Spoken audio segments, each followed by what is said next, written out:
My name is Nadim Nimeh. I'm a medical oncologist, hematologist, internist.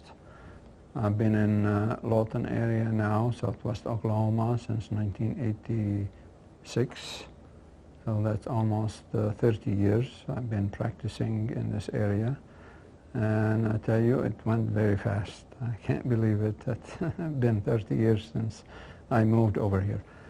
I came from Tulsa, Oklahoma to this area. I was practicing in Tulsa, and I was receiving patients from all different parts of the state, including southwest Oklahoma.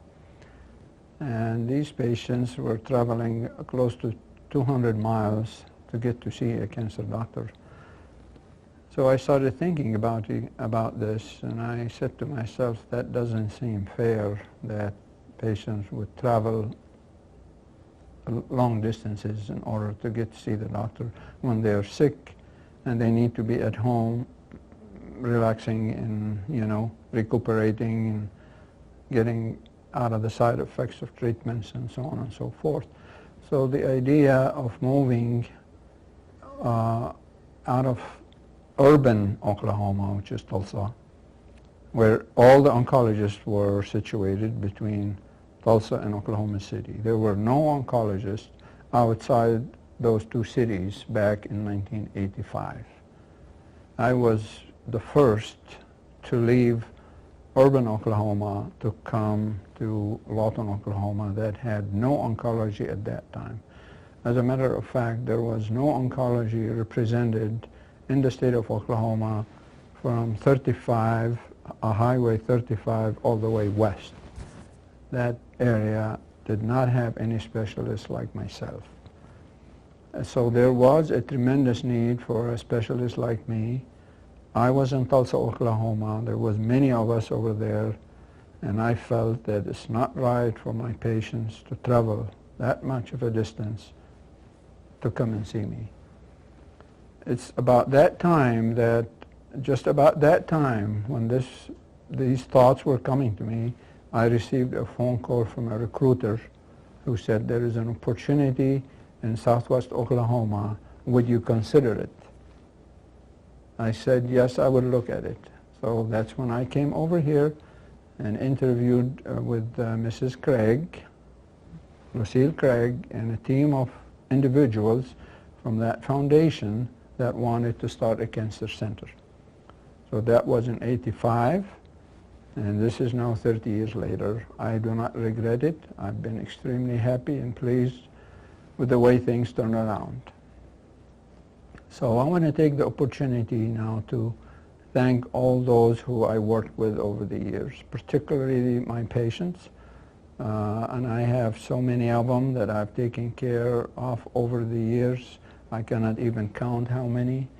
Now I'm seeing their children, and I'm seeing, lots of family members who I've started treating way back, and they all have become like family for me.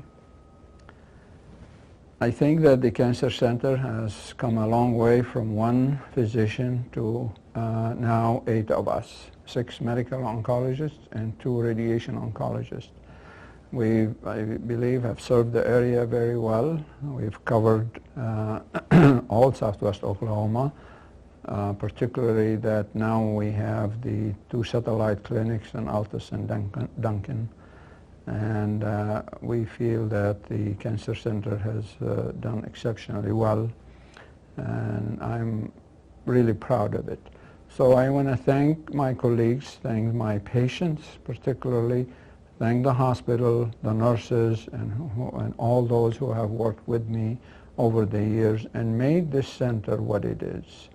I want to thank Southwest Oklahoma for their support and for their trust in us and for supporting us in so many different ways that without them, without the help of the hospital, without those who have been supportive over the years, we could not have made it.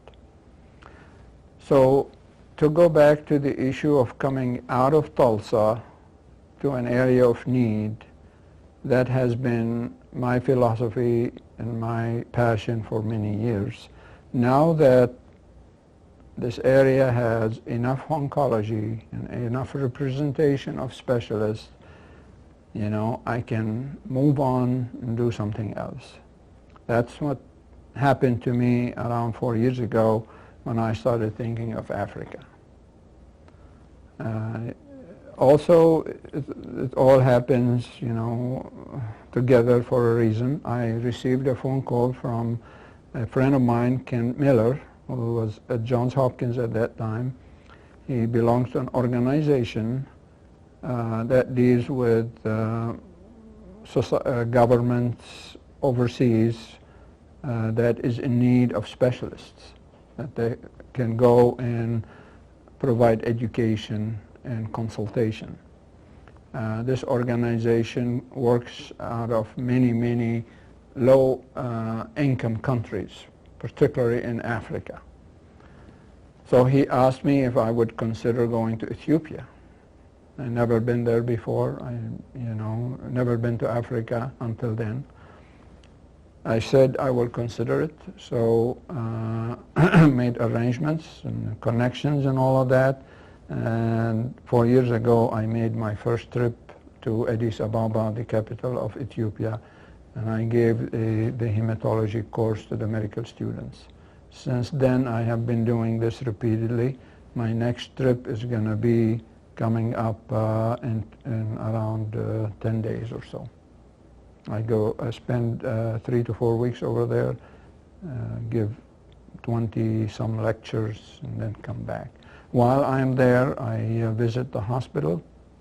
I do consultations and teaching and, one-on-one and so on and so forth. It has been very gratifying. I recommend this for any doctor or nurse who wants to work overseas. I also have been to Tanzania, and I have taught over there. It was last year. It was a great experience for me dealing with fellows who are in training. If you think about the immensity of the need in Africa, you will be utterly shocked.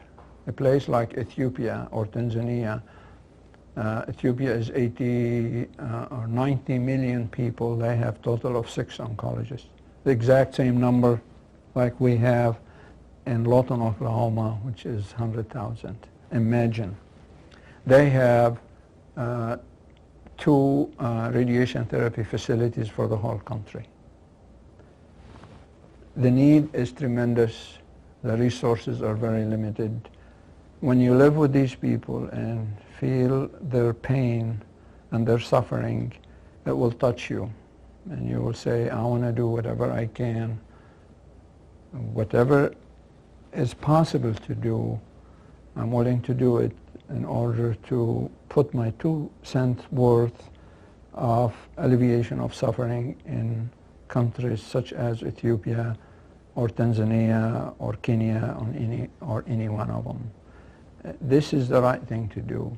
This is how I feel about it, and I hope many others feel the same way, and they start, going to places and sharing their knowledge and education to others, and also help them with equipment and stuff that is not needed over here.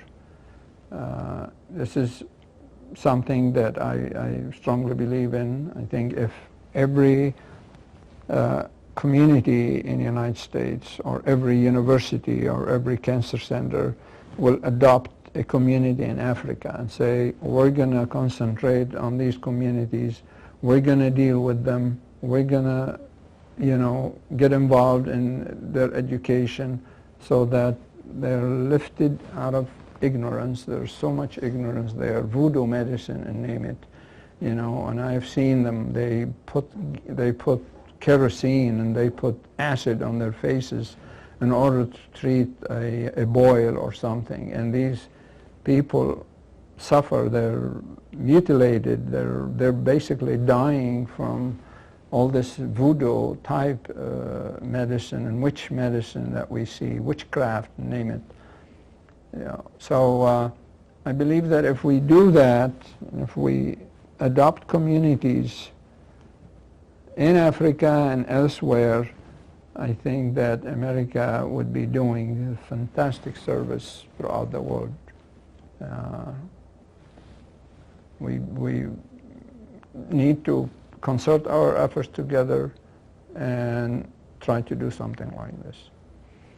So this is one of the few of the things that I have done. The others is I have been involved in sending equipment, unneeded equipment, like a CAT scanner that was donated to my foundation that I started when I began to go to Africa. And I sent that to Honduras. There was an evangelical hospital that's in need of a CAT scanner. So we were able to ship that to Miami, and from Miami it went to Honduras, and now it's functioning in the evangelical hospital. They're so happy that they have a CAT scanner. Now, mind you, this CAT scanner is around 12 or 13 years old, but they're happy with it. You will not believe it. This scanner was going to retire, and they did not know what to do with it. So the owner called me and he said, "Would you have a use for a scanner?" I said, "Absolutely." So it cost us some money to send it to Miami, and from there they took it upon themselves to take it to Honduras. And it happened that I had a patient of mine who is knowledgeable about the technology. So he would connect with them over the phone and on the internet to tell them how to put it together and how to run it and so on and so forth. And he was very helpful. For several months he was in touch with them continuously until this thing has worked. So these are some of the things that I've been involved in. We've been sending material also to places in Central America. And I have visited these countries. I visited South America. I have lived in the Middle East for many years, and I know that that the mission is very, very important, and that needs to be continued. So I'll be spending more time doing these things than I'm doing now. My name is Terry Wolf, and I'm a diagnostic radiologist here at Comanche County Memorial Hospital. I have extra training or fellowship training in breast imaging, and I have known Dr. Nimeh for about 3 years and worked with him closely for about 2 years, mainly in the breast imaging setting, and working with, diagnosing, and helping breast cancer patients. Well, when I first arrived at Comanche County Memorial, there was a big interest in improving the women's imaging department and improving specifically breast imaging and how we were screening for breast cancer. And when I came, we wanted to improve both the screening modalities as well as the diagnostic modalities that we used for breast cancer detection. And Dr. Nimeh was a very important part of that and a big supporter of what we wanted to do. Part of the things that we wanted to do was update our screening equipment. And so we wanted to purchase and implement digital mammography. At the time we only had computed radiography, which is not quite as good of a screening technique.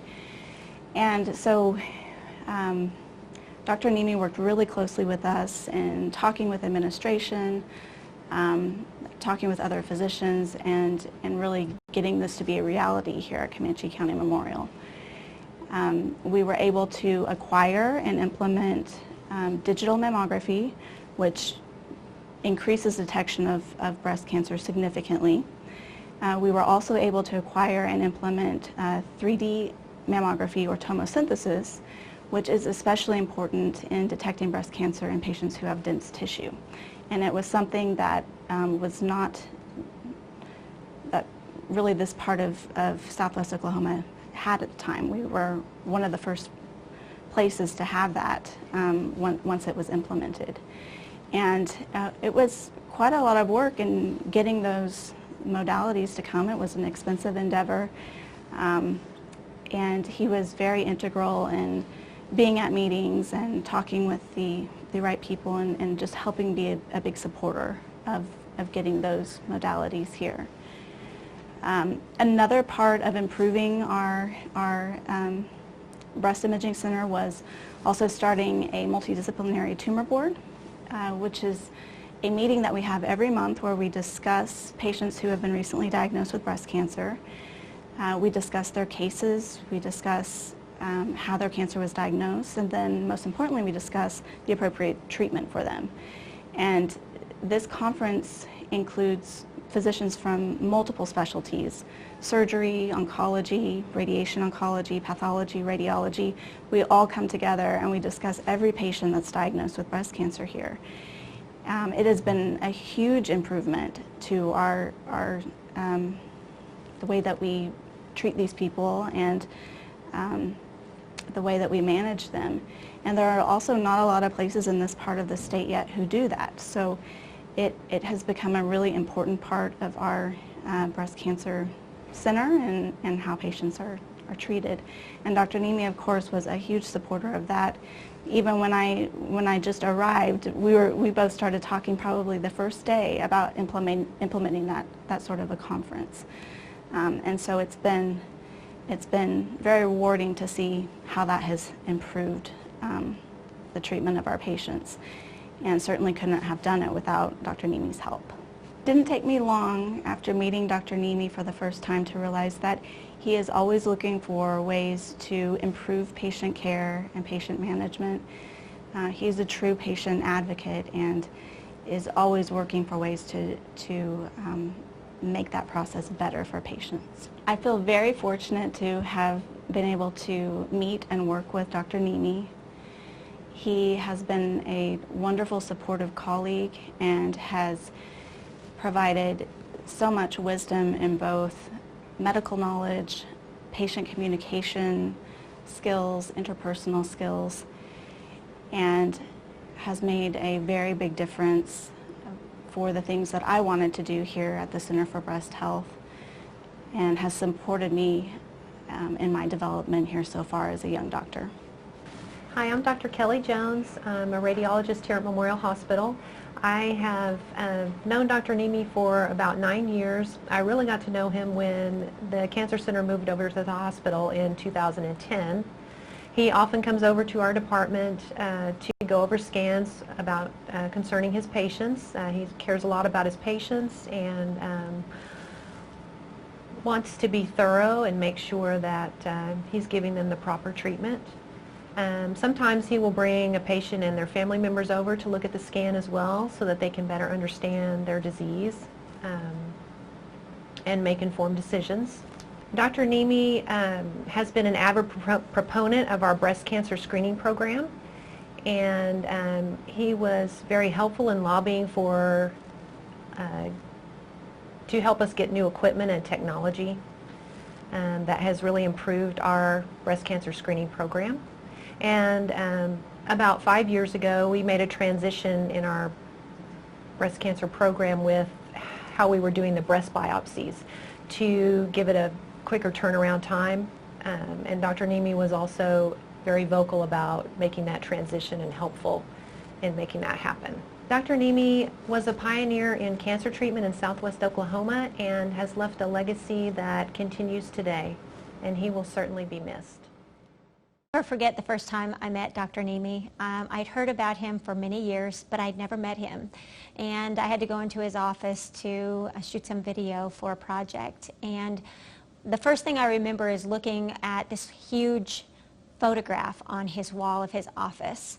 And I don't know how many people were probably in that photo, 50, 100, I don't know. But it was a big, huge picture on his wall, and I asked him about it, and his cancer patients had gotten together and they had created this photograph for him to say thank you for saving their lives. I guess it was a large group of people that really were not supposed to live, that had very aggressive cancers that really weren't treated. I don't know whether they were all clinical trial patients or what their exact story was, but I remember it had a big thank you note on it and identified every one of them.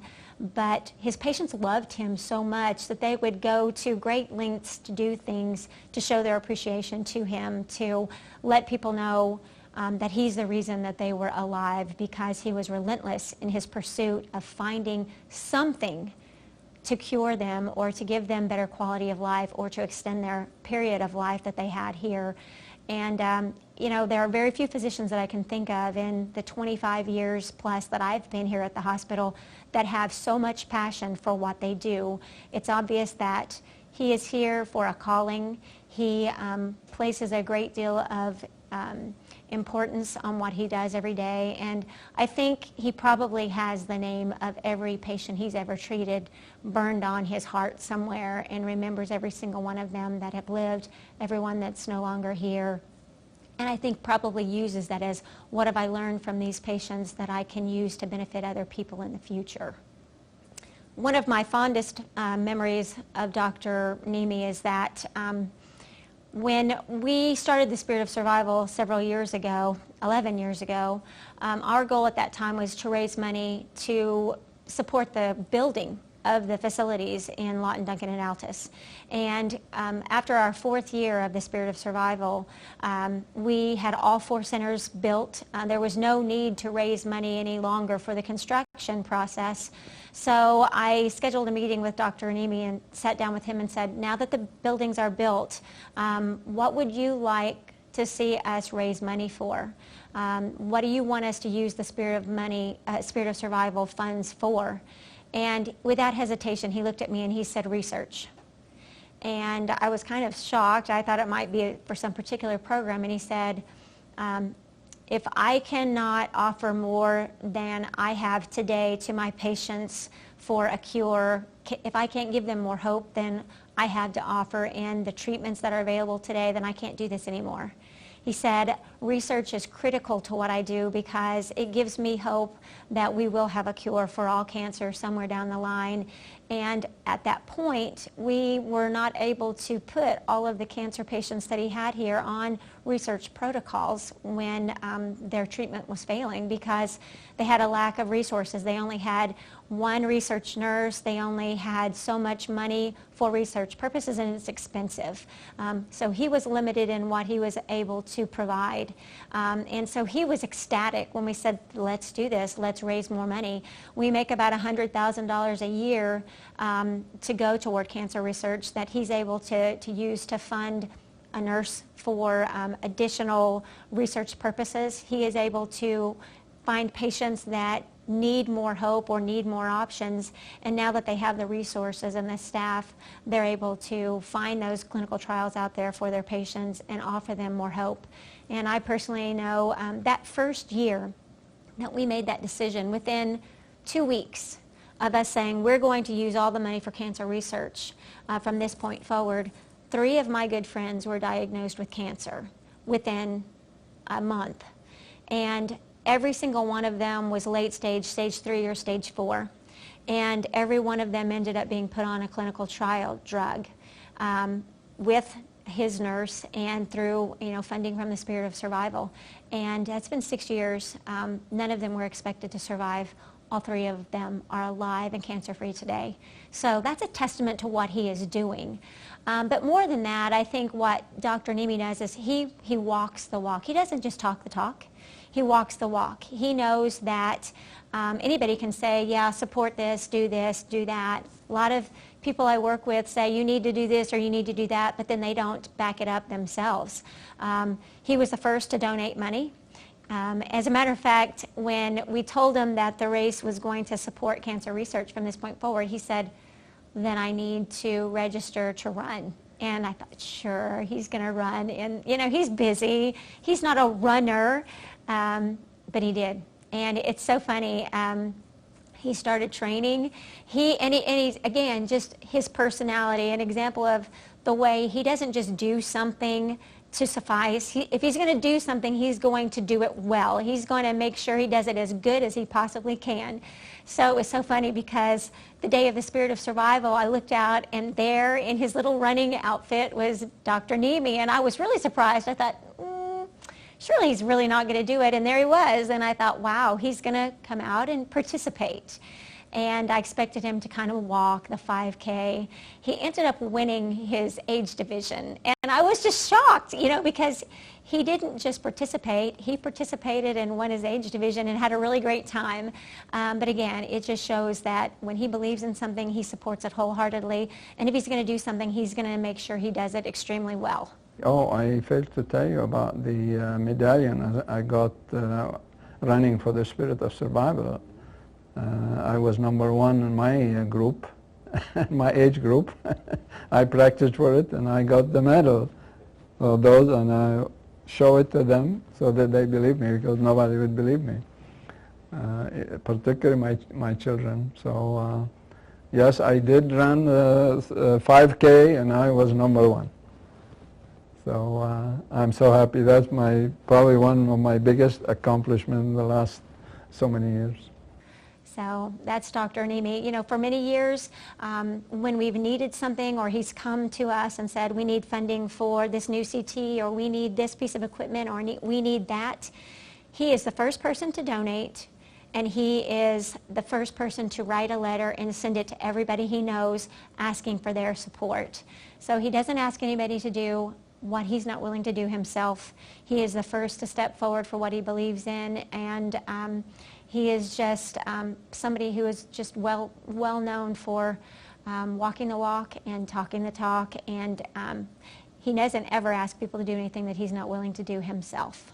I encounter people on a daily basis almost, it seems like, that have cancer, that have been diagnosed. Most of them are shocked and surprised that it happened to them. Nobody expects it to happen to them, but I am amazed at the stories people tell me about their experience with Dr. Nimeh, the way he cares for them, his compassion, and his relentless pursuit of a cure for every patient, no matter how drastic the situation is, no matter how unlikely it is that someone will survive. He just doesn't give up. And I could give story after story of people who have told me that they saw Dr. Nimeh and he did unbelievable things and went to unbelievable lengths to find clinical trials or options for them when their options were all run out. Getting on the phone with a doctor in Paris who may have had some random treatment that they did with a patient and they had success with it. Talking for hours, finding the doctor's phone number, calling them, and collaborating with them to find something that just might work for his patient. Or constantly reading the materials out there to find out if there are any new treatments or any new possibilities. He doesn't accept that what we have right now is all we can offer. And he's just not willing to allow any patient to go and to leave this world without him doing everything possible to try to find a cure. So he's just an amazing doctor, an amazing person, and I hate to see him leave because we're losing so much here in our community, but I know he'll go on and do great things in other places, and there are a lot of people out there who love him and will always be dedicated to him for what they've done for them and their families. My name is Richard Boatsman. I'm a recently retired physician. For almost 4 decades, I was the pathologist and medical director of the laboratory at Memorial Hospital. And my relationship with Dr. Nimeh probably goes back more than 30 years when he first came to Lawton and set up practice as an oncologist. I would read the biopsies on the tumors from his patients under the microscope and hopefully arrive at a correct diagnosis, because in medicine, if you don't have a correct diagnosis, you don't have anything. And then I would talk to him about the results of the biopsy, and right from the very onset I was always very impressed with how much he knew about the specific tumors. He was aware of the national literature, the international literature.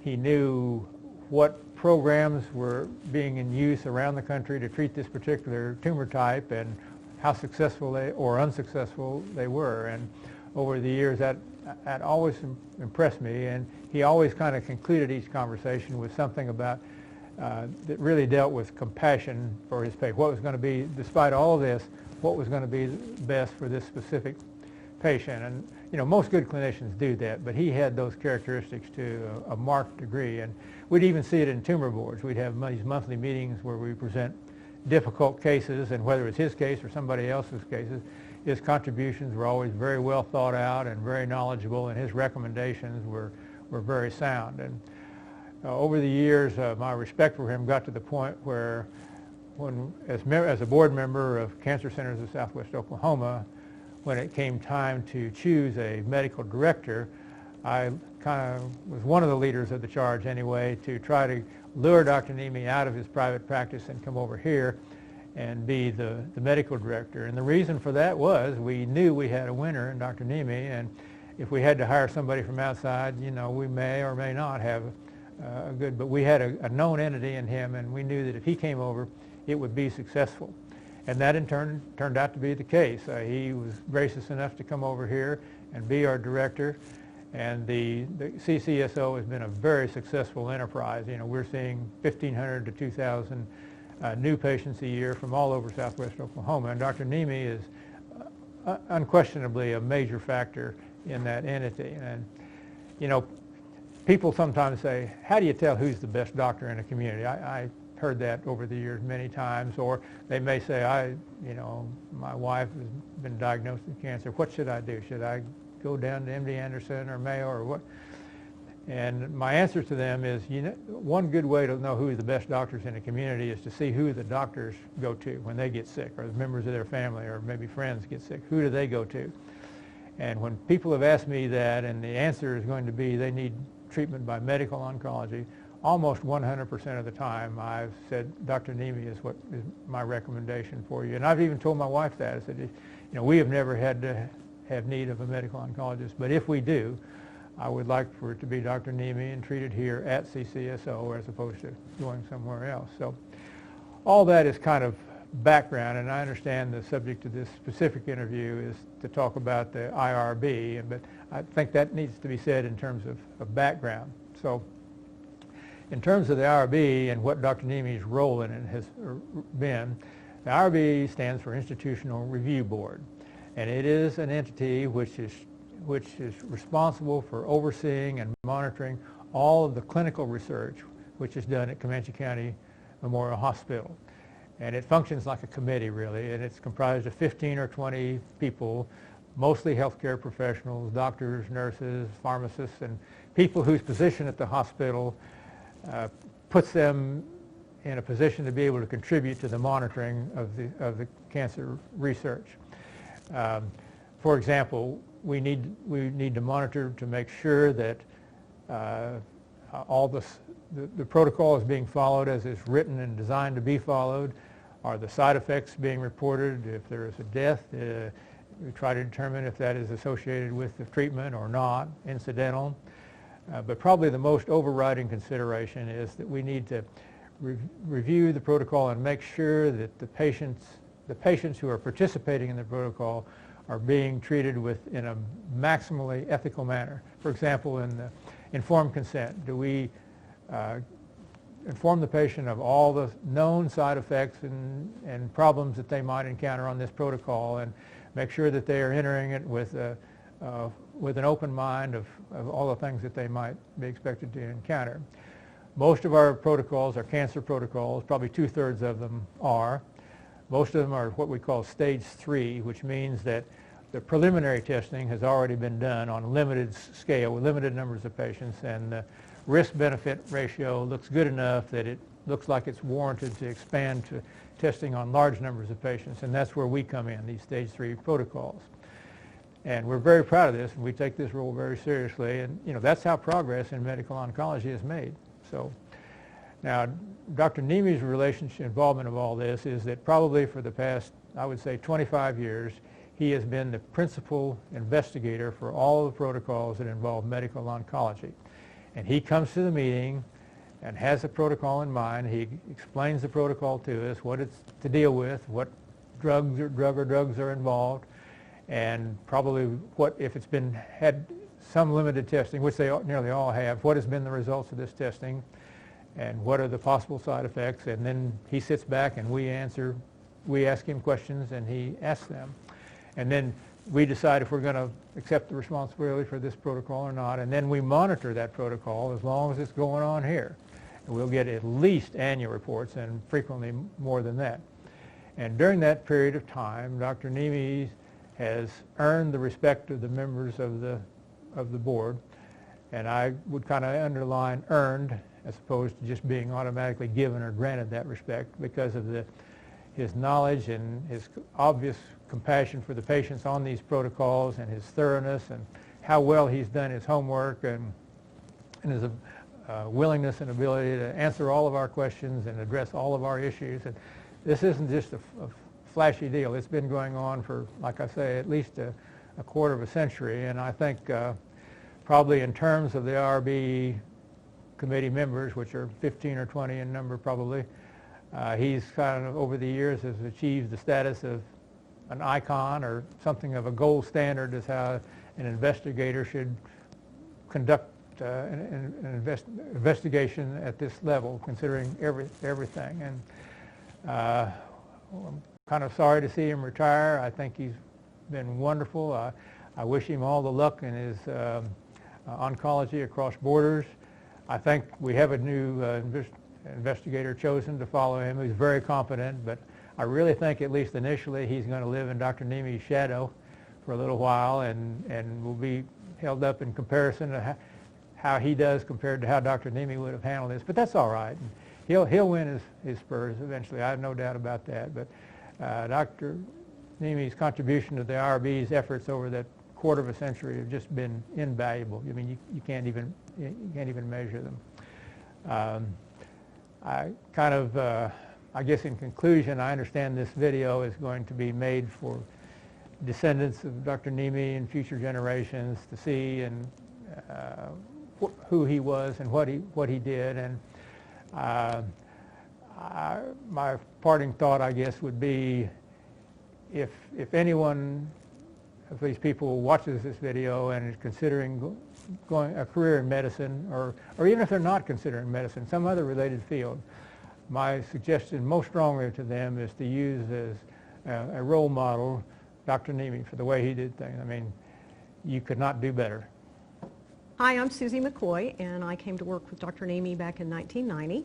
And I started out as a chemo infusion nurse, and then I became the head nurse. Our research got so busy in that we needed to have a research coordinator full-time, so I fulfilled that position and have done that ever since. So I am currently the research coordinator for the cancer centers. I was very fortunate in that Dr. Nimeh hired me and has mentored me, and I appreciate that very much, Dr. Nimeh. I helped Dr. Nimeh with putting patients on clinical trials. We've been very successful in doing that. In fact, his very first clinical trial patient is still alive today in Duncan and is doing very well. I remember, some things I remember is what I'd kind of like to talk about is I think we had the very first fax machine in Lawton. I do remember we had to go flip a switch to turn the fax machine on whenever we were going to receive a fax. So we'd run to the back room. It was in an empty room sitting on a little board on a chair, and we would have to flip the switch on and have some thermal paper in this fax machine and receive our faxes that way, and then we'd have to make a copy of it because the thermal paper would basically dissolve, over time, and we wouldn't be able to have records of that. Also, speaking of records, I remember all of our charts were paper charts, so we spent many hours going around looking for charts, and now with everything being in computers, it makes that so much easier. But like I said, I think we had the first fax machine in Lawton because we were involved in a clinical trial, so that was pretty neat. I also appreciated Dr. Nimeh's work ethic. He came every single day in a coat and tie. I don't think it was years before I ever saw him in any casual-looking clothing. So he had a very, very strong work ethic, and we appreciated that, and he always respected his patients, and his patients loved him. We always had trouble after he told a patient, you know, it's been 5-10 years, and I don't really need to see you anymore. You can go see your family physician. Very few ever wanted to do that. They always wanted to come back and always see Dr. Nimeh. I remember his commitment to educating the other physicians. We had a physician education committee that we worked on really hard, and had a yearly symposium on like colon and breast, lung, and those were very well attended by the community physicians. So it was a give back and educate the physicians in our community. We'd bring in outside speakers and spent a lot of time working on that, and physicians would get CMEs. Dr. Nimeh also coordinated getting our tumor boards together and providing CMEs for our physicians. So that was a very wonderful thing for our local community to have, you know, a tumor board right here, and education and stuff for the physicians and other staff. I remember one of our first Spirit of Survival races. We knew that Dr. Nimeh trained and was on his treadmill real regularly, and was in great shape, always kept his weight down, and always looked really good. But we didn't know how fit he really was. There were several of us that were entered into the Spirit of Survival in the 5K event, and we were coming in at the very end, and we were huffing and puffing and, you know, just about to pass out, and bright red, I'm sure, and sweating and looking awful. And Dr. Nimeh is there greeting us at the finish line, just fresh as a daisy, and we were just like, you've got to be kidding, you know, this physician who we, you know, don't think of as being a fitness buff, actually is. And also we were very embarrassed of our fitness activity level and stuff compared to his. So that was kind of a fun thing for us, and we continued to talk about that for many years, so that was fun. I also remember one time out treating a patient, giving her chemotherapy, and Dr. Nimeh scared me. He came running up the hall and said, "Susie, stop, stop." And I'm like, oh my gosh, what have I done? And I remember him telling me, "Susie, they're ready for her. She needs to go up to OU. They want her for a bone marrow transplant. And so we can't give her any more chemo." But I do remember that time and all, but he knew his patients very well, always remembered their names, knew minute details on his patients, and all remembered, you know, where they were a teacher at, you know, who they were married to, different family members. Therefore, many of our patients that we have seen over the years, family members have come in and have asked to see Dr. Nimeh because of the wonderful care that he gave his patients. Hi, I'm Janet with the American Cancer Society, and I met Dr. Nimeh back in 1989 when he was treating my mother for cancer. Unfortunately, we lost that battle, but Dr. Nimeh was wonderful in taking care of not only my mother but our family and answering all of our questions throughout her treatment. And years later, when I came back and began working with the American Cancer Society and with the Cancer Centers of Southwest Oklahoma, I met Dr. Nimeh, who has been a huge champion for us and for the patients here in Southwest Oklahoma for more than 2 decades. And he went so far above and beyond what a normal doctor would do, in my opinion, in working with us and helping to get colorectal cancer screening taken care of here in Southwest Oklahoma. He's been such a big advocate. He's come and spoken to large groups of the medical field in the metro up in Oklahoma City. He's gone and spoken to the governor and to the health department heads trying to get budgeting approved so that our community would be taken care of here in Southwest Oklahoma. And without him spearheading a lot of these activities, we would not have that. So in your retirement, Dr. Nimeh, I wish you well, and thank you for all you do for my family and for our community. I'm Jerry Harnshire, a resident of Lawton, Oklahoma, and Dr. Nimeh has meant everything to our family. My son contracted osteosarcoma at the age of 15. and had to have his lower leg amputated, and it meant a lot of post-surgery treatment. And our doctor at Baylor Medical in Dallas said that he had done a lot of research and found that a Dr. Nimeh in Lawton, Oklahoma was just a superior treatment doctor, and suggested that we consider post-operative treatment there. And we did, and that was our blessing. My son is still doing well and living after 15 years due to Dr. Nimeh's treatment. My wife also got breast cancer a few years ago, and she was successfully treated by Dr. Nimeh. So he just has displayed so much genuine patience and concern, the expertise throughout this whole process, that we certainly owe everything to Dr. Nimeh.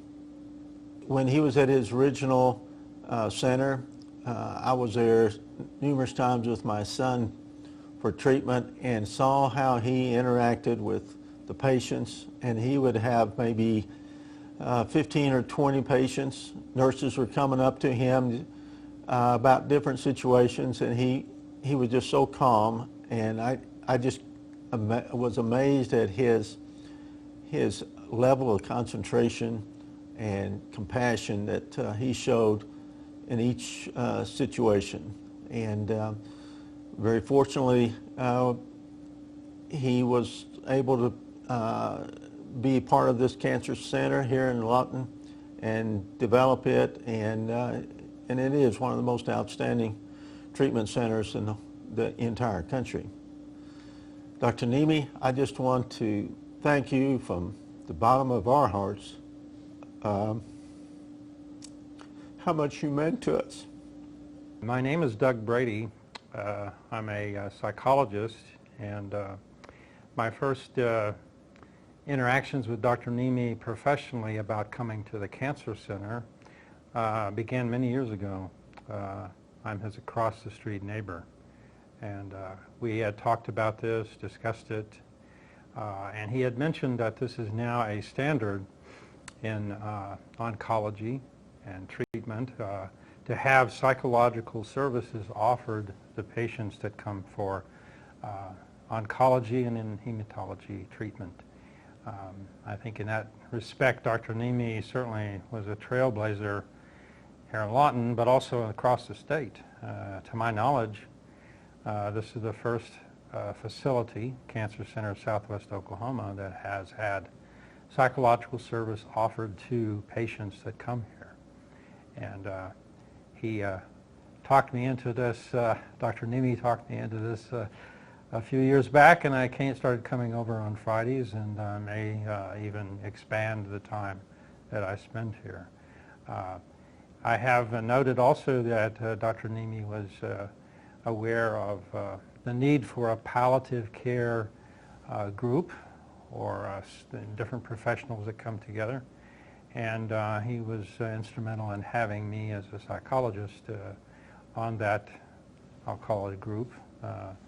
And in that respect, he's also asked me at times to go with him when he goes to Europe, or he goes to Ethiopia for his teaching over there, and I may consider that at some point.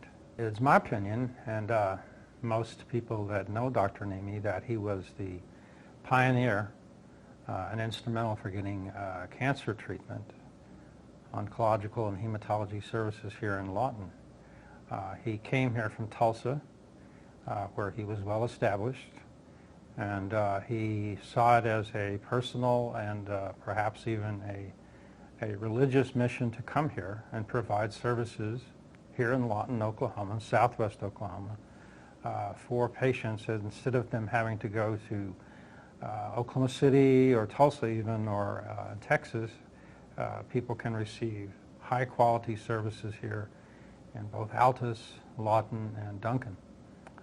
And we have people that come here from northwest Texas as well for treatment. In that respect, Dr. Nimeh has been a trailblazer. He is well known. You can probably go any place in the state and internationally even now, and they know who Dr. Nimeh is. I'd like to say to you, Nadim, that you are my friend, and I value your love and friendship that you've extended to me and my family.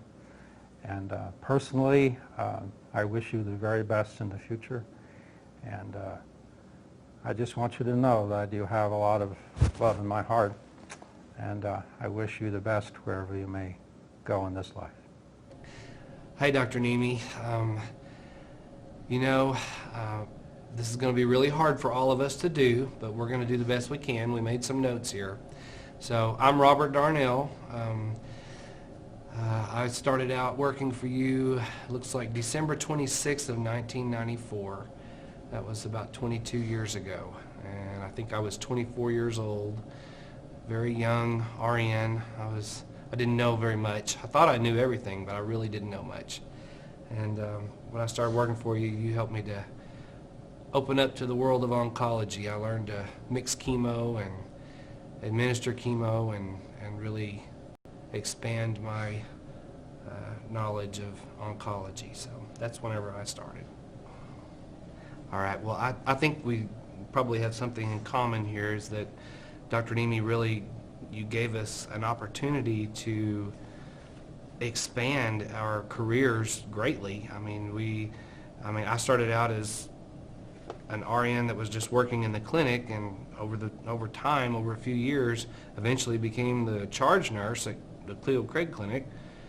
And then after CCSO was born, the Cancer Centers of Southwest Oklahoma, became a director for the 3 cancer centers. And I never really thought that was even a possibility, but because of your vision to bring the Cancer Centers of Southwest Oklahoma together, really it became a reality for me.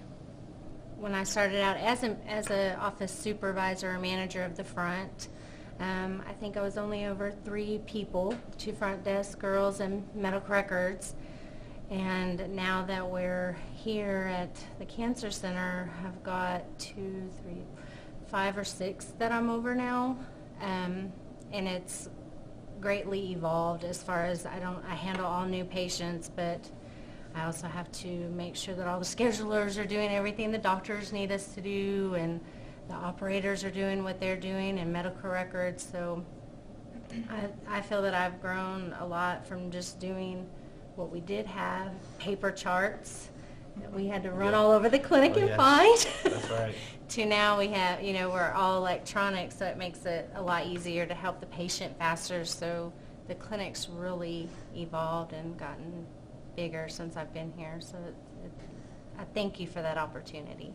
And I feel the same way, not knowing exactly what I maybe wanted to do at the time, and given this opportunity to work here and realize that, this is something I would like to be a part of, and to have grown so much in this field, and, not having any idea that I would end up here and be doing this for as long as, I've been doing it. And like Amy said, we're so much busier than, we used to be. We'll see upwards of 80 patients now in the lab, and everybody is just running around and taking care of patients, and behind the scenes, it's amazing what you have created, and I do thank you for that as well. I remember, Dr. Nimeh, that you used to teach at Oral Roberts University before you moved to Lawton, and that's one thing that I love so much about you, is that you were such a good teacher. Not only for the patients did they really learn, but everybody learned from you, because as a nurse, you taught me things every day. It seemed like every day I learned something from you. I loved working side by side with you, especially at Cleo Craig. It was like we were such a good team over, and we worked so closely together. It was really a great thing. But you inspired me to really be a better nurse and to teach my patients, and that's one thing that I really got from you, was the passion to teach And I think that's why, you know, patients, they really like that. That's why they stuck with us, you know, and it made a impression on them. So another thing I remember, Dr. Nimeh, is that you never raised your voice in anger, and that meant so much to me, because a lot of times working with other doctors, like in the hospital and different places, doctors were well known for yelling and cursing and things like that. Never once did you ever raise your voice to me, and I think that's why I stuck with you so long. I felt like, you know, you were just the perfect doctor. If there ever was such a doctor, you were perfect. And I loved you for it. I mean, I'll say it right off the start. I really loved you, Dr. Nimeh. Yeah, you've always had an open door policy, whether it be personal, work related. If I had questions, you know, I was always curious about bone marrows and how that worked, and you were the first one to allow me to come in and assist and watch you, you know, with the procedure. And now we do, you know, several, you know, a month here, and, you know, in the lab we rotate, everybody's trained, and I just think back, you know, the first time, how awesome it was, and, you know, not all doctors would, you know, allow you to just come in there and watch. So I do remember that, and I appreciate all the learning, you know, experiences that you've given.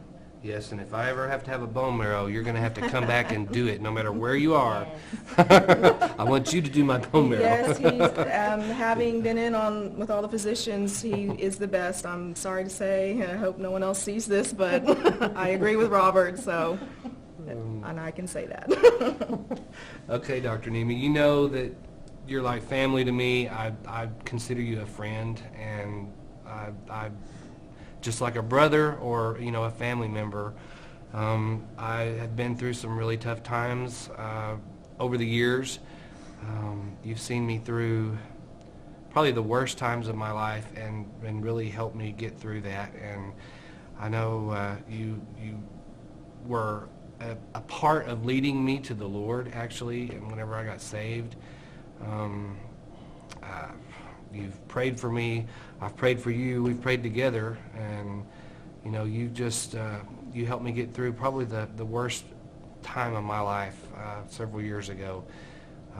Whenever I was in a real low place, and you were always willing to listen. You always, you know, were there to help me, or really help anybody in the clinic that needed help. I mean, you were, even it was your policy that if we needed to go to the doctor, you know, instead of having to leave work to go see our family doctor, if we wanted to, we could see you, and you would help us out. You would, And we did. You would write antibiotics for us. You would, you know, give us medical advice, and that was like no other. Nobody does that. Yeah. You know, nobody does that for their employees. But I appreciate it, and I'll never forget, you know, those things. So another thing I remember, Dr. Nimeh, is that you always treated us very well. We had good insurance while we worked for you, and you paid for our insurance. That meant a lot. I don't think anybody does that anymore. You know, that's not, you know, nobody does that now. But you paid for our insurance. We had a retirement program that you contributed to. You took care of us. I mean, you gave us Christmas parties and spent, you know, big bucks. You invited us into your home, and Sue cooked like the best meal we've ever had. You know, it was so good. I'll never forget, you know, those good times. But also, you sent us out to like the ONS, Oncology Nursing Society meetings. You would send different RNs to those meetings and allow us to travel around the country to these big conventions and meet with 5,000 other oncology nurses and spend 3 or 4 days, you know, doing education. And that was so valuable. It helped us to really grow professionally. And I think it was good for your patients. It was good for the practice in general. But it was really good for me. It was really good for all the nurses that got to do that. So, Dr. Nimeh, you also had a great vision to put together the Cancer Centers of Southwest Oklahoma. I think you probably worked on it for 10 years or more. trying to get the different CEOs of 3 different hospitals. Actually, it was more than that, but 3 hospitals agreed to come to the table and form the company, LLC. So we have a cancer center in Lawton, Duncan, and Altus. And you know, it was you who really inspired that. You wanted us to have one electronic medical record that could speak throughout the 3 facilities, and it does. It actually works. It has been challenging, but it's really a good thing to be able to use that. And you know, so much went into this place. You also wanted us to have like genetic counseling. You were always trying to push us to expand and do better, do more things that we could for our patients. Well, there's not a geneticist in Southwest Oklahoma. You know, it's very hard to come by. But so what did we come up with? Dr. Nimeh comes up with something else. You know, come up with a telemedicine to be able to talk to not only a geneticist, but like the best geneticist, the one that wrote the book on genetic counseling, Dr. Mulvihill. So you were friends with him. So you know, you got us involved with OU, and the whole telegenetics program, as we call it, was born. And that's been an awesome thing, because not only do we serve our patients with that, we serve Fort Sill. We get referrals from all over Southwest Oklahoma and even North Texas that we do genetic counseling for people that we don't even know. And right now, with the way the laws are, we don't bill for that. You know, it's just a service that we give once a month for like 4 hours. So it's really a nice thing, and it's very beneficial. People benefit so much from that. Okay, Dr. Nimeh, you know that I'm going to miss you so much. It's really difficult to even say, but you mean so much to me, and it's so hard to even do this video without breaking down. But I didn't know if I could carry on my work without you, actually. I honestly thought that I was going to leave this place whenever you left, because I didn't think I could keep going.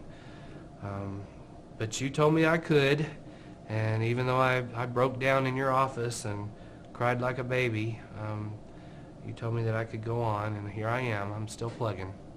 So thank you for all you've done for me. Dr. Nimeh, I hate to say that this is my final farewell, because I don't want it to be. I enjoy seeing you every time you come in. I know I usually run and give you a really big hug, and you always come around the corner and say hi to me. I did break down in your office the day you were leaving, and I closed the door, and you just hugged me and understood,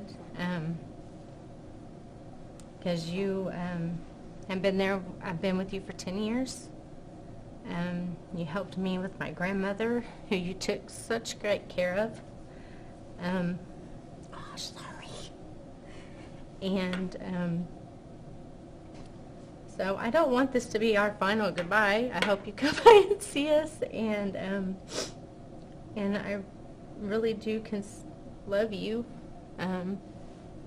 I consider you my mentor too, even though I am basically office staff and not nursing or anything like that, because that's what you were in. But just as a person, you taught me to be better, and I will never forget you. And thank you for everything that you've ever done for me and all the talks that we've had. And I don't know. I hope everything's going well with you, and I love you. Thank you for everything. Well, Dr. Nimeh, I like to look at things a little bit differently, not so much as a, farewell or best wishes or anything like that. I always like to think of you popping in from time to time, and know that, I'll always see you, around, that you're not gone forever. Because I've, had a lot of personal experiences with you as well, and a lot of emotional things and a lot of things that you've helped me get through some really hard stuff with my family, with myself. And you will always hold a special part in my heart. And I don't know anybody who's as compassionate and loving and caring as you. And I want to thank you for everything. And I love you as well. Like I said, you'll always be special to me. And I want to thank you for everything that you've done and that you'll continue to do for everybody else, because you are an amazing, wonderful man. And like I said, I love you. I was joking yesterday. I was with Dr. Nimeh 17 years. And I was joking saying that he stuck with me longer than my husband did. So he's pretty special to me. He's always, he's probably the kindest, most giving person I've ever met in my life. Don't you agree? Mm-hmm. We've seen him take money out of his pocket and give to people for gas. We've seen him take money out of his pocket and give to people for prescriptions. And that's just like I was saying, that's not because he wanted us to see it. We accidentally saw it. He never did things for show. And Robin was talking about our patient that's apartment burned down. And I was walking down the hall and she was telling him that she had lost her house in a fire over the weekend, and he instantly pulled out his wallet and handed her cash. Didn't question it, just gave it to her. I really think isn't he the one that started our fund, our indigent fund, our medication fund for patients, and contributed, put money in it often so that if a patient needed a prescription, it was there. They didn't have to question it. He just sent them over there and they got it. Mm-hmm. I'm sure other people have contributed since then, but he started it and kept it going when he was here. And who knows, he's probably still keeping it going. He's probably still sending checks into it, as far as we know. For years before he retired, he tried to prepare us. Of course, we never wanted to talk about it. We didn't want to hear about it. We knew it would happen someday, but we didn't want to think about it. But joining with Memorial, he was looking out for us, because he said, one day I'm going to retire, and if y'all are still here with me, and only me and Dr. Robin in this building, what are y'all going to do? How, are y'all all going to have to go find other jobs? So he was looking out for us when he joined with Memorial and started this cancer center. And of course, Memorial wanted him so bad because they knew he would build this, and he did. I will say that he single-handedly built this practice. If you say his name out in the public, I don't know anyone that has a bad thing to say about him. Someone had some family member, or they were a patient themselves, but they don't have anything bad to say about him. When we did sign with Memorial, he also looked out for us as far as our benefits and what we needed and what we wanted. He had us sit down and go over what we thought would be fair for us to have and us to do, and he fought for those things for us, and I really appreciate it, because now that he is retired, of course we're still here. We have 20-30 more years to work, and so he gave us a home to go to that loved oncology. Yeah, so that's another way he looked out for every one of us. And I know that if any one of us called him at 2, 3 a.m., and I don't care what state, country he was in, if he could help us, he would. And that's just the type of person he is. But I also feel like he'd do that for a stranger on the street. I think he would help anybody. I met Dr. Nimeh 13 years ago. I was a charge nurse at Southwestern Medical Center on First Medical. He was very quiet and humble, but very kind doctor. We would pull the charts and round with the doctors, and he was in the hallway, and that night I had actually had a dream that I had to float to his Cleo Craig his practice in Hain Chemo, which I had never even been in the building of. But I had dreamt that the night before, and so one day in rounding with Dr. Nimeh, he had his head down in a chart, and I was trying to tease with him to make him smile, and I told him, I said, Dr. Nimeh, I had a dream about you last night. And he's, huh?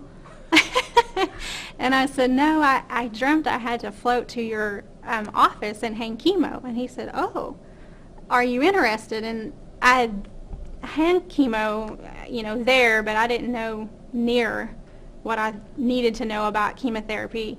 And I hadn't thought about it until that moment. And then I do think about it. So he had me call Robert, and it's been the best decision. I fell in love with oncology. Dr. Nimeh, he is such a good teacher, and he's patient, and he boosts nurses' morale, and he values. You have such a sense of value in yourself because of Dr. Nimeh. And without Dr. Nimeh, I wouldn't be in the job role I am now. I'm the nurse supervisor. Also, he, as we spoke earlier, he gave us a home. I knew when he had bigger plans than having a private practice, he wanted those that love oncology to always have a place in oncology in Lawton, Oklahoma. So he built us this home, and it grew to Lawton and Duncan and Altus. And I appreciate that, and I thank him for that. If any kind of concern we had, if you had a problem, anything, you could go in and shut the door and talk to Dr. Nimeh, and you knew he listened to you. He was concerned about what you were concerned about. If you had an issue, it was an issue for him. He took care of it. I always felt like, I kind of felt like Dr. Nimeh was my security blanket when he was here. If you needed something, you knew you could go to him, and it would be addressed. It would be taken care of. He didn't just push it under the rug or think that it was medial, or no matter how small the issue was or how big the issue was, he'd take care of it. And now that we've grown to be in 3 clinics and taking care of so many people, I'm sure that was what he wanted all along. I mean, even when we were just one clinic, we still had people coming from all over because they knew of Dr. Nimeh. They had heard Dr. Nimeh's name. We had a patient, I remember, that had moved to Texas but still came back to the Cleo Craig and saw Dr. Nimeh. People just have so much respect for him and trust him so much because he would never say he saved someone's life. If someone said, you know how many times patients have said, he saved my life, he would say, no, I didn't save your life. God saved your life. I was just working with God. I just did what my knowledge. He's so humble, never would take the credit for anything, but there's many, many people that believe Dr. Nimeh saved their life or saved their loved one's life. And I've always been very proud to be associated with him, be part of that practice. He's never done anything that made me not be proud to be with him, be employed by him. He was the principal investigator of our research department, and when I first came, I didn't understand that.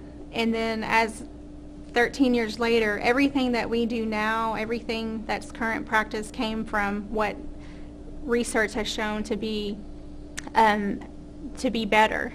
And when you grow and you learn and you change. So you're always studying new drugs, new protocols. Is there something better? And he was always on the forefront of that. He was always at the next conference, and he would always knew what was showing benefit for patient survival, and he was there ready, waiting on the FDA to make that drug approved so he could get it in his clinic as fast as he could, and faster than some of the bigger cities, which is really neat. My father-in-law was actually one of his research patients, and he had renal cell cancer, and he's can't say enough kind words about Dr. Nimeh to this day. It's been a true honor and privilege working with you, and for you to have taught me and to say I've known you, and I want to thank you for that. I put him on a pedestal. I know a lot of a lot of people here, a lot of employees would agree with me. Those of us that have been with him a long time and have seen all the kindness that he's shown to people. Not only has he, like we've talked earlier, that not only does he give the patient his best knowledge, but I've seen him pray with patients and with patients' family members. And that makes the patient feel so good to know that their physician is that focused on them and that caring and concerned with their health, that a physician will sit there and pray with them. Dr. Nimeh, this is very hard for me, and I promised I wasn't going to cry, but I know I'm going to. You've been such a part of my life. You've been part of my family. Like I said, been with you for so long. The people you work with day to day, you're with them more than you are your actual family members.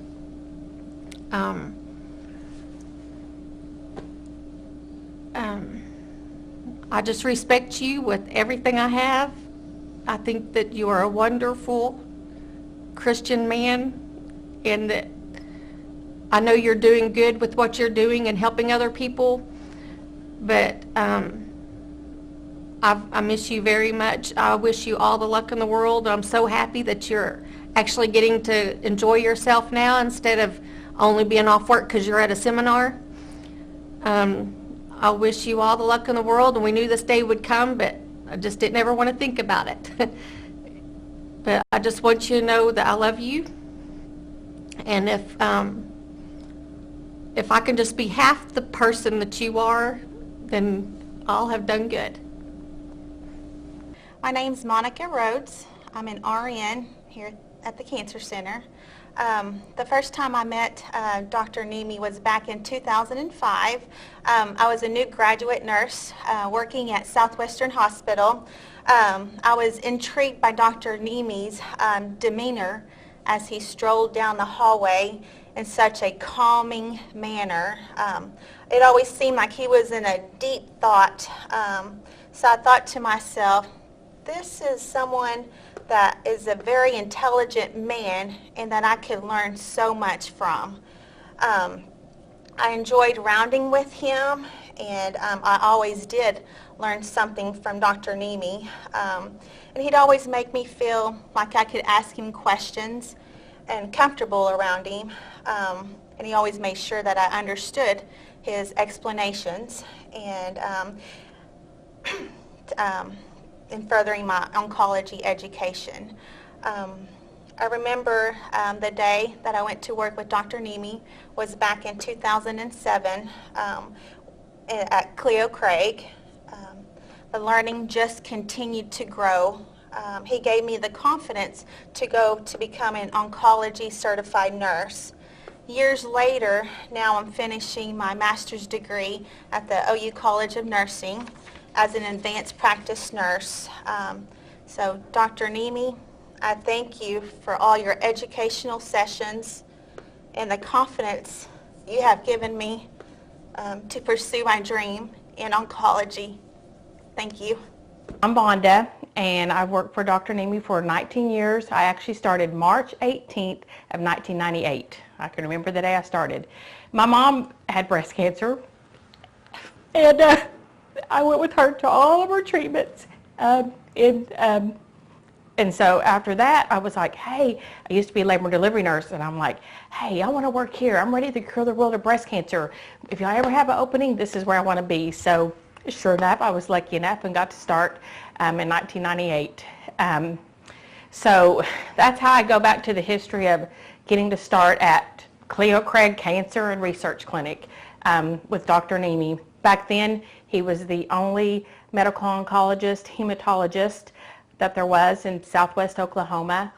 So that was the beginning with Dr. Nimeh and I. Dr. Nimeh was, when he came to Lawton, he first was at Tulsa, Oklahoma, and there was a lady from Comanche that actually would drive up there to see him to have her treatments. And she kept saying, you need to come to Southwest Oklahoma, come to the Lawton area. And that was one of the things that brought him to Lawton to start a practice. And we had a patient come all the way from Kansas come to see him because of the research that he did.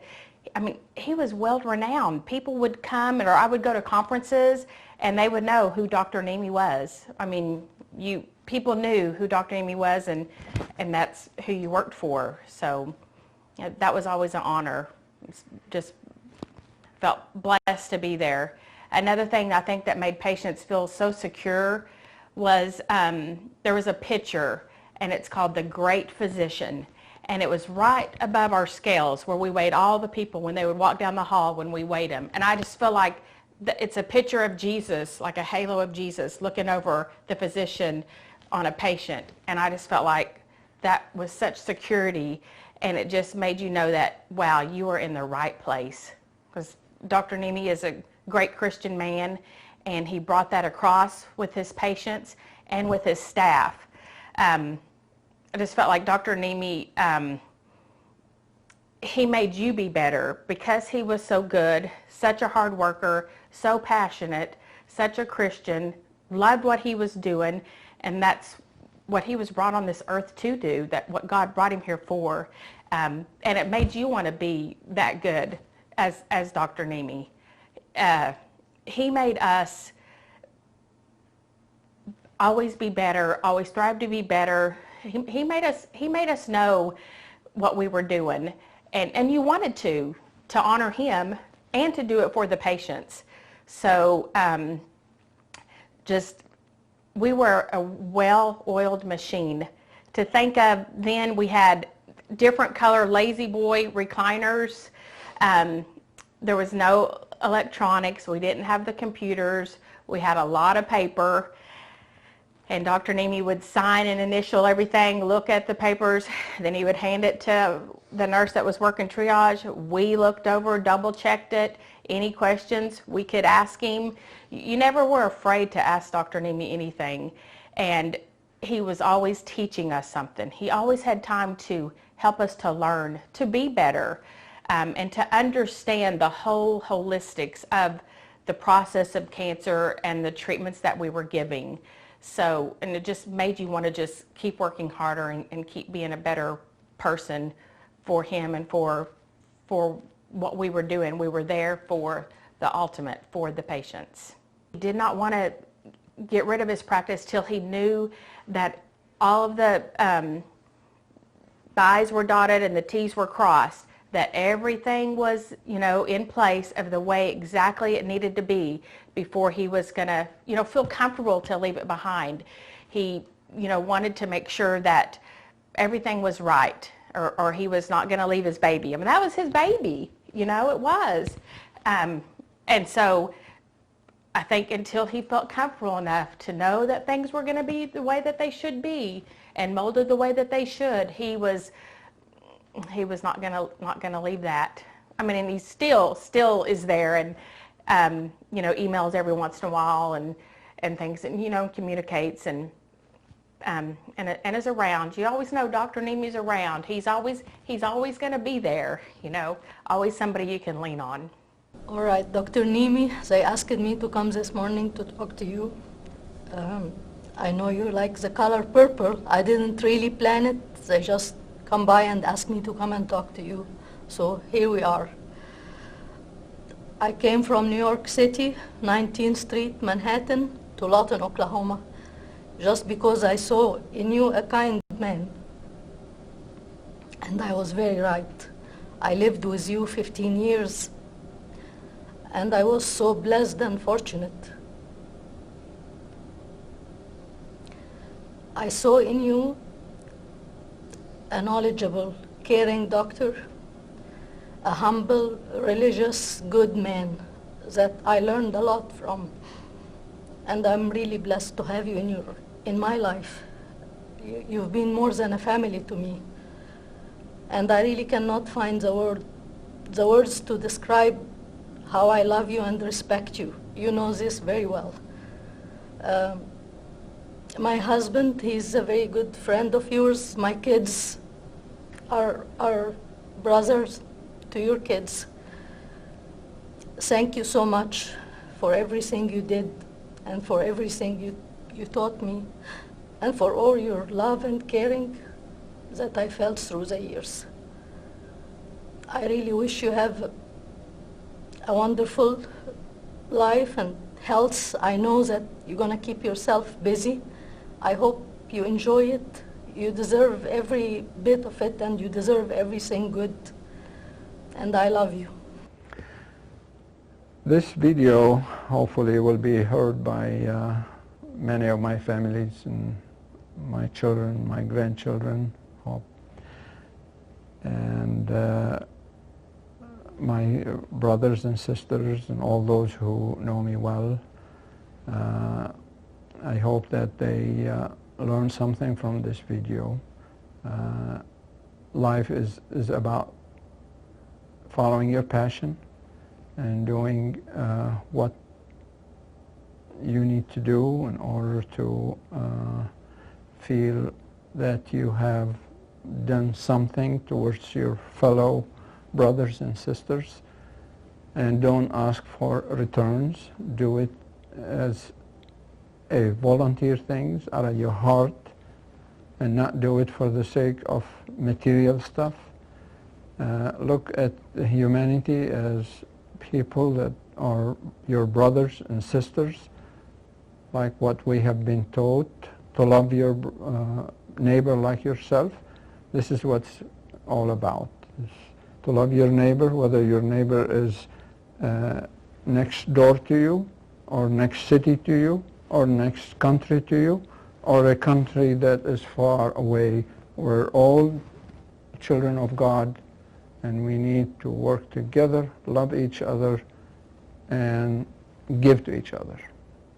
That's what I would like for you to know and to learn, and to try to emulate for whatever I've done. And I thank you so much.